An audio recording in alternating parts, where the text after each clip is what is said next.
मौनी अमावस्या, जिसके बारे में आमतौर पर लोग इतना ही जानते हैं कि इस दिन मौन रहकर यानी चुप रहकर स्नान करना चाहिए। हो सके तो गंगा जी में, नहीं तो किसी भी पवित्र नदी के तट पर, और अगर ये भी न हो सके तो घर पर ही पानी में गंगा जल मिलाकर।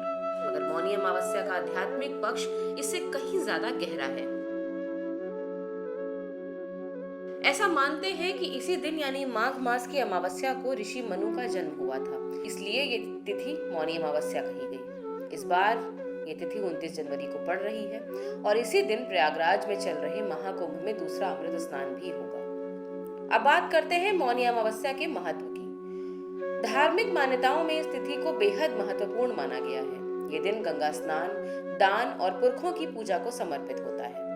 यूं तो हर अमावस का महत्व है, लेकिन मौनी अमावस्या को इनमें सबसे खास माना गया है। इस दिन मौन रहकर व्रत करने की परंपरा है।